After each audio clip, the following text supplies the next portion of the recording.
It's a real pleasure to be here. And actually, I want to congratulate the Lloyd's Register Foundation, because it seems to me that you are a major new foundation that's found a very, very good ecological niche that distinguishes you from all of the other foundations that are out there. Grand challenges. There's something about the sort of starts for centuries, because, of course, grand challenges all started with David Hilbert, who suggested a set of mathematical grand challenges at the start of the 20th century. And they were grand, and I'll just explore what the meaning of grand is in a second, because I think there's challenges and there's grand challenges. And the question is whether moving people from one ship to another is a challenge or a grand challenge. And I'm not going to give you the answer, I don't know. But it did take a long time for Hilbert's challenges to be solved. And of course, Fermat's last theorem was one of them, and Wiles solved that one. But it took about 100 years to do it. Grand challenges then largely disappeared for most of the 20th century, and it was the Gates Foundation who really resuscitated the idea of grand challenges. And their grand challenges were in global health and how solutions could be brought to bear on the issues that arose from poverty. And actually, they took a very similar approach to the one that you're now taking, which is they had a global consultation, they had a board, the questions were distilled, a series of challenges were put out there. And I don't think the Gates Foundation would be able to turn around today and say that any of their grand challenges had been solved. But of course, it's the nature of the challenges that, perhaps a bit unlike the mathematical grand challenges, is that there probably isn't a single magic bullet solution to most of those. And there are incremental steps on the way. But of course, ultimately a question about grand challenges is that it needs to be in principle tractable. Of course it is all about questions, and science, engineering, it's all about solving, answering questions. But tractability has got to be a key component. And so it might be a grand challenge to work out what is the meaning of life, but it would not be a grand challenge for either the Lloyd's Register Foundation or any other foundation to try and deal with that one, I think. So I was interested in the framework that you've just used to describe them, because I think a lot about infrastructure. And so to frame sort of government thinking a little bit around all this area, what's the duty of government? It's basically to work to protect the health, well-being, resilience and security of its citizens. And what is it that health, well-being, resilience and security depends upon? It is actually infrastructure. It's the word you just used. And I think you can classify infrastructure into three sorts. There's the sort people classically think of as infrastructure, which is the means by which human beings have engineered, built, designed the environments in which they live to protect them from the vagaries of weather, climate, and the other natural challenges. So there's our human-built, engineered, and of course increasingly technological infrastructure. And the resilience of that is obviously extremely important. But there are two other infrastructures, and we tend to take all of our infrastructure for granted until it goes wrong. So we take for granted there's an enormous amount of infrastructure in this lecture theatre. If the power goes off, we're absolutely in trouble. We have to sort of scramble our way out of here. And of course, if the IT goes out, then I'm going to have to resolve to reading my notes. But of course, more broadly, we're as dependent now on information technology and internet and digital communications as we are to some extent on power. So if the IT fails on a massive scale, that causes a problem in advanced economies in advanced cities.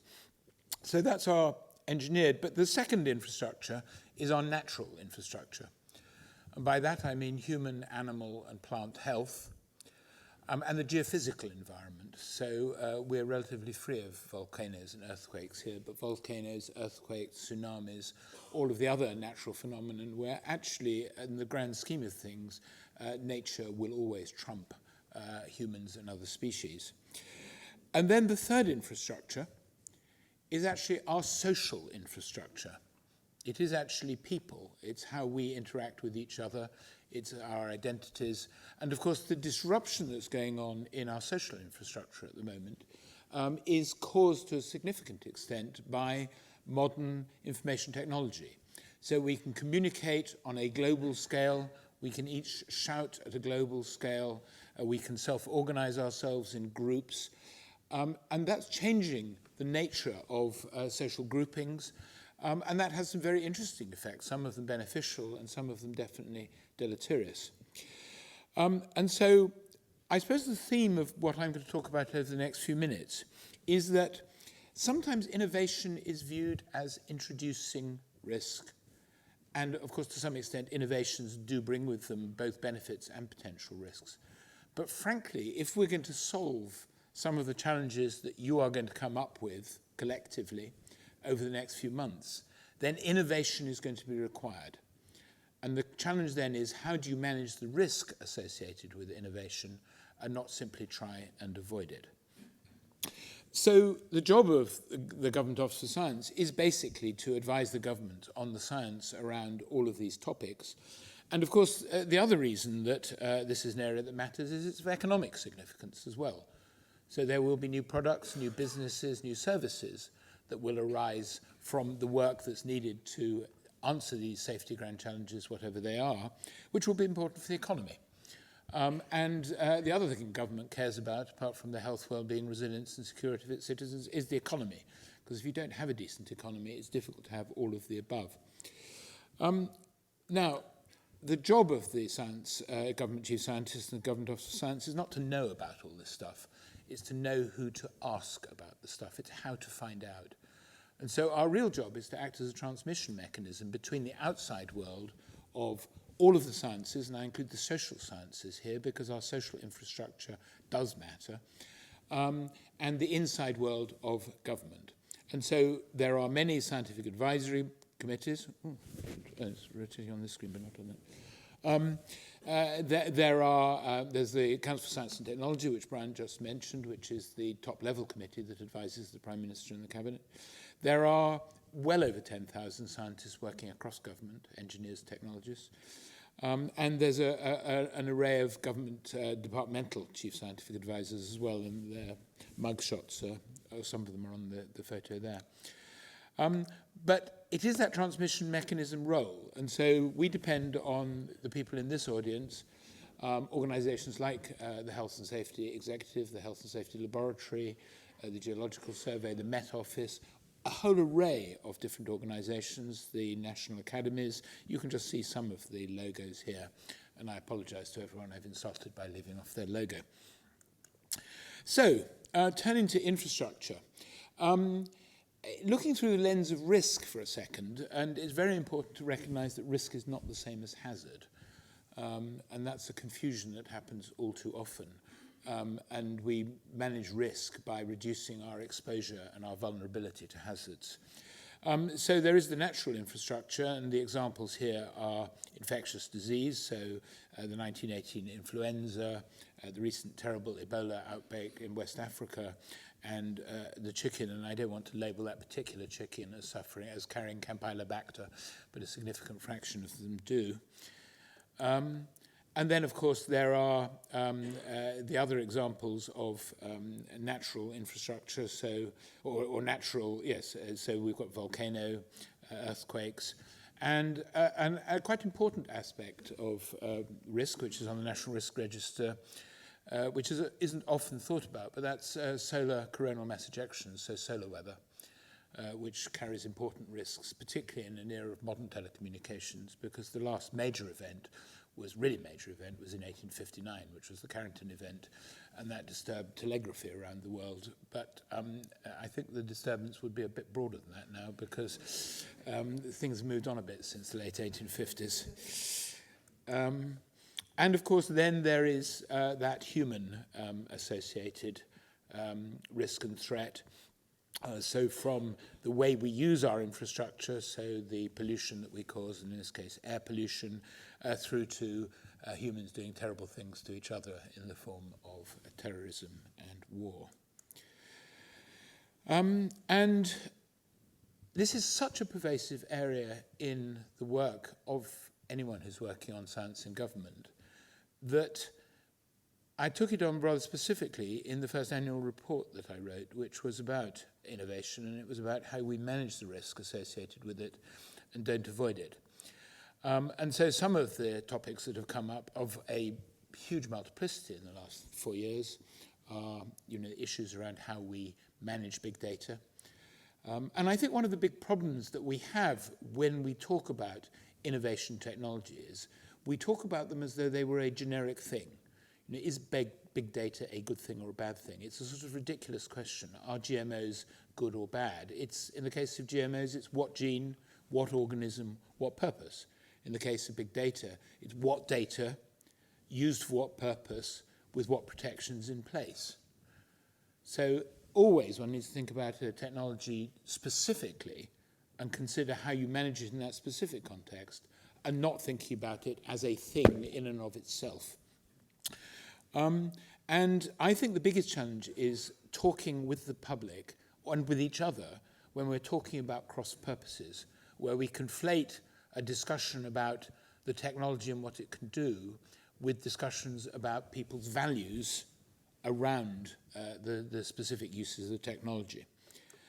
And I don't think anyone here will really need persuading that it is innovation that's got us where we are. There couldn't be 7 billion people on the planet living longer lives than humans have ever lived before on average, without the advances that infrastructure, that engineers, that technologists and that scientists have brought to us. So widespread electrification, extraordinary improvements in healthcare, systems of mass production, and of course the ability to move us around the world.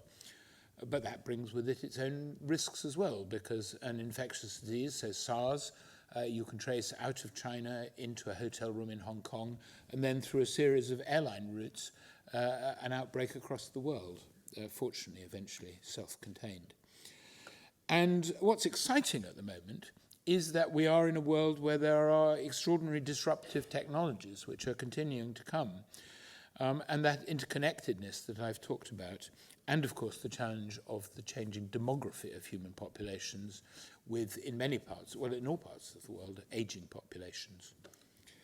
And so if you look at the grand challenges, and some of these were the grand challenges that you mentioned just now, Ruth, there's climate change, the whole issue of water security, which we tend to take a bit too much for granted, I think, and issues about food and agriculture. And so just to explore for a moment how we might think about science in relation to values, there are sort of really 4 broad categories where advances in science, engineering and technology can come into conflict with issues around people's values, their beliefs, how they think about the world. And the first example is that a technology brings benefits with a very, very high level of acceptance. But the challenge then is, are they equally available to people around the world? And the world of the pharmaceutical industries is one of those, where new drugs are developed, and people on the whole are grateful for new drugs, for new vaccines. But then the challenge is, can the people, in some cases, that need them most, afford to pay for them? So that's one area where science bumps into values, and you end up with a whole series of arguments that aren't necessarily about the vaccine itself or the drug itself, but more about the access to those products. The second example is, if you like, the most sort of classical example, where science and technologies meet very fundamental beliefs, quite often religious beliefs. And so genetically modified organisms is an example of that, where some people have very deep feelings about naturalness, and that there's something unnatural and wrong about human beings fiddling with genes. And I think it's quite important that one understands that. And so clearly the risk assessment is around what gene, what organism, what purpose. It is for democratic societies to decide how these technological advances fit with their belief systems.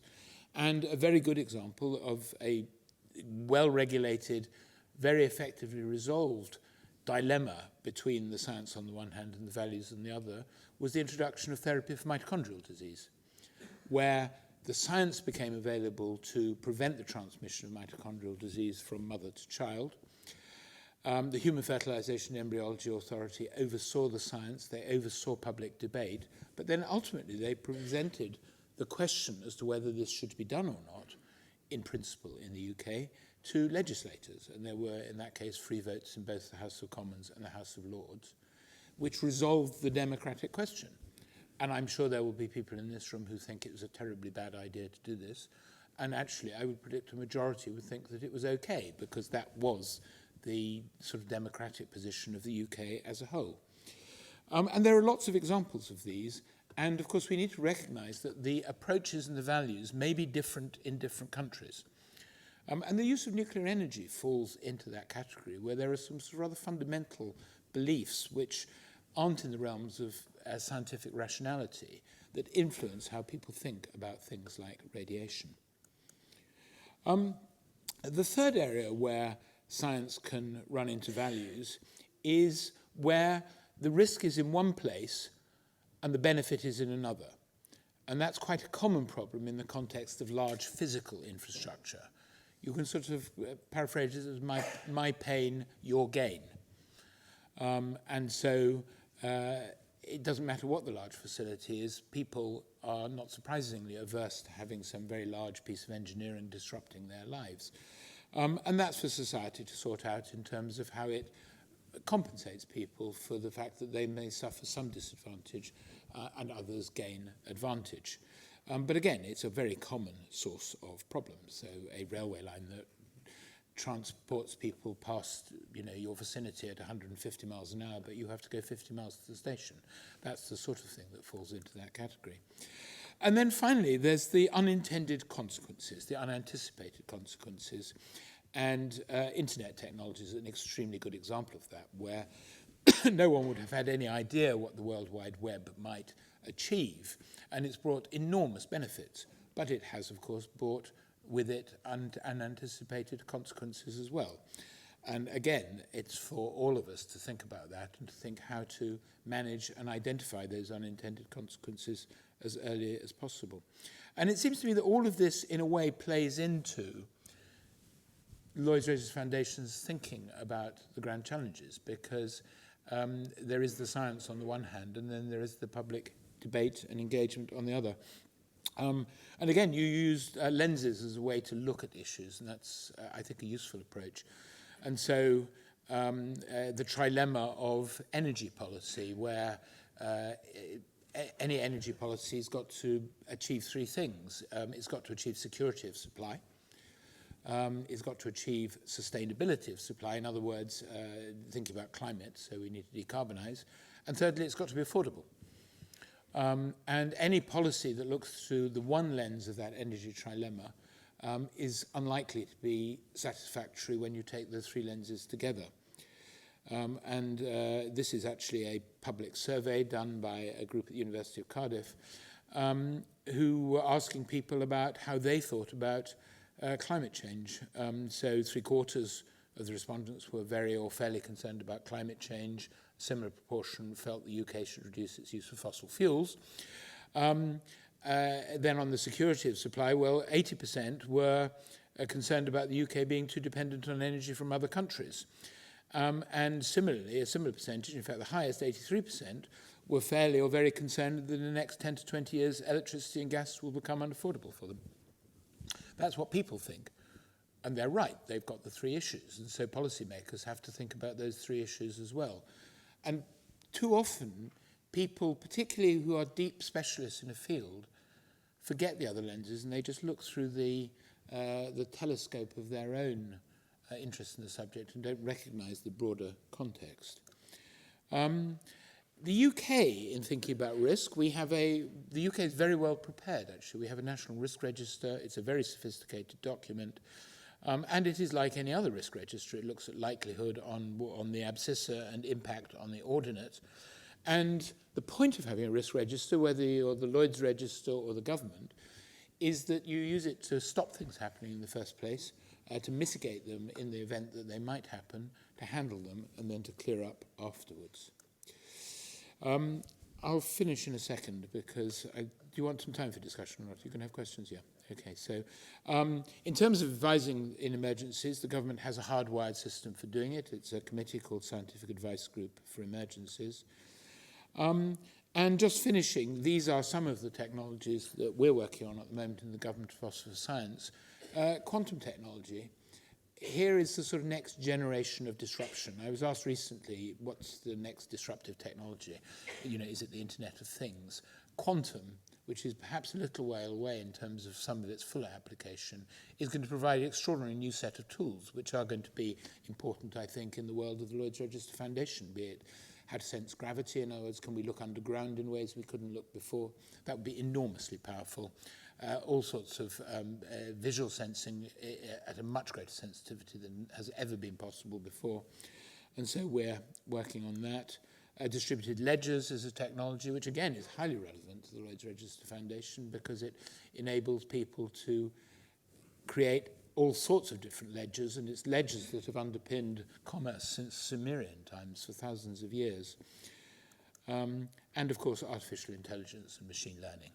So these are three critical areas we're working on at the moment because we think they're going to be important for all of the needs of government.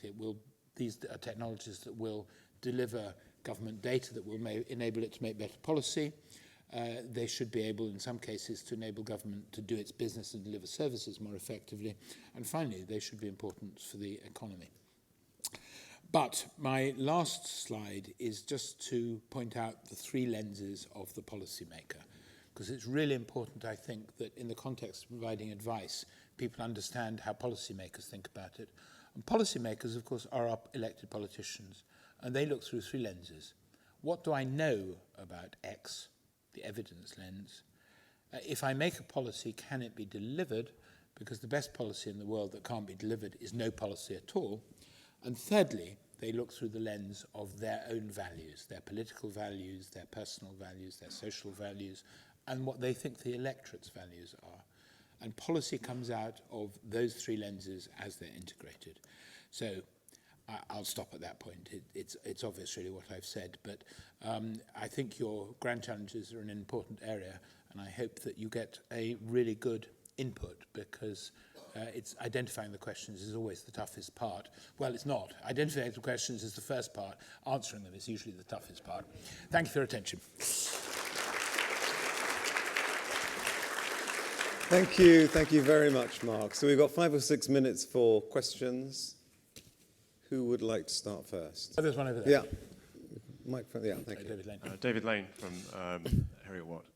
Coordination is great, but it's a hard one. What are the successful models that you've seen working to do that? That's a really good question. The answer is, what helps it? It's all about people. And I always used to say when I was at the Wellcome Trust, there were some communities that complained that they never got grants. And it was usually because they were absolutely horrid to each other. And so when the referees' reports came in, they all damned each other's work. And there were some communities which were quite the reverse. And of course, I mean, the Wellcome Trust was alive to both of them, which is that we knew perfectly well that there were some communities who were so nice to each other that they couldn't quite be believed, in which case one got referees from, further afield. But I mean, there's an important point in there, which is that coordination requires people to want to work together. And so it requires communities to work together. And I think that that has been a major but incomplete transition in academia and industry, actually, which is that the physics community learnt, and the astronomy community probably learnt first of all, because they couldn't have their own radio telescopes or their own gigantic large, you couldn't have apply for grants for a Large Hadron Collider for each university. And so they ended up being forced to collaborate and have learned to do it. The medical community learned to do it about genome science. And so where they used to compete furiously, they suddenly realized that if they collaborated, they could do stuff they couldn't do on their own. So the community that wants to work in an area, if it collaborates, frankly, it will do better than if it doesn't. And no one can make people collaborate. Laying out money in particular ways can be an important inducement, but it isn't sufficient. And then the other side of the coin is that you need the people that are the policymakers, the funders, also to work together. So coordination is about people. And it's about, to some extent, providing the incentives in a way that helps coordination rather than hinders it. Questions down there? Thank you. Hello, Tom Appleby, University of the West of England, Bristol. How do you deal with the post-truth world and the How do you, do we have a science communication? I mean, I just think the term is a nonsense and we should stop using it. Good, what is a post-truth world? I mean, it's just completely ridiculous. I was tempted, because people tweet, I wasn't going to use the word I was going to use, but it's just nonsense. It's just nonsense. And the answer is that we have to recognize that there are some uncertainties. And so I think there is a danger sometimes of scientists and experts in inverted commas being dogmatic where that dogmatism isn't justified. And sometimes you can't blame people from being confused when you have two apparently equal and opposite experts saying opposite things. And so there is something about a rigor and a professionalism of the academic community. And a point that I make quite often is that if you're advising government, it's usually not the latest paper that's important. It's actually what the body of the evidence shows. And I think if the academic enterprise, in the broadest sense, spent more time working on evidence synthesis, that would be a lot more helpful because you would then have a much better basis for providing advice. And so the IPCC in the world of climate has been enormously powerful. It transformed my ability to do my job because it means that I've got a really rigorously analysed body of evidence to do that. In the area of pesticides, in the area of bovine tuberculosis, one of the things that's happened is that there have been very good evidence reviews developed, which again make providing advice to government so much easier. So it is, I think, it takes two to tango on this, but let's, we shouldn't accept the premise, as it were, that there is any such thing as a post-truth world. It's nonsense. Ollie. Ollie Usher, Nesta. I thought your point about my risk, your benefits, a really interesting one. There's a third angle, which is whose decision. And it strikes me that with the growth of things like AI and machine learning, quite often these decisions aren't even going to be made by people. And that seems like quite an explosive thing for potential future controversies and accountability. I wonder if you have any thoughts on how those can be defused. There's a lot of questions embedded in that, which is that the extent to which the sort of the computer will aid the decision as opposed to making the decision. And I think it's very unlikely that we'll delegate important decisions completely to machines. But there are some really important questions in here, and the Royal Society and the British Academy are working jointly at the moment. They have a working party looking at the whole question of how we might think about managing and potentially regulating machine intelligence algorithms, the sort of sophisticated analysis of large data sets. It's a real question in medicine. You know, people are starting to develop algorithms for treatment of cancer. How are they held to account? And can you even explain an algorithm? Because, you know, a simple algorithm, you can explain it. It's sort of just following a set of rules. But in the world of machine learning, you know, do we really know how DeepMind won that game of Go? And so we sort of accept the fact that actually we've got no idea how humans made decisions. So, but I mean, that's the way the world has always run. I think it's going to be much harder to accept a world where we don't know how the computer makes the decision. So, I mean, you've touched on a really central ethical question where the UK is thinking about it very actively. The government is engaging with this.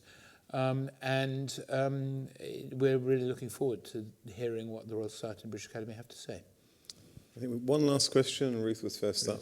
So one of the things that we're a global charity, and one of the things that we suspect but we have no evidence for is that there are lots of bad things that happen elsewhere which get unreported, or where the statistics are uncollected, or that you just don't know what the challenge is.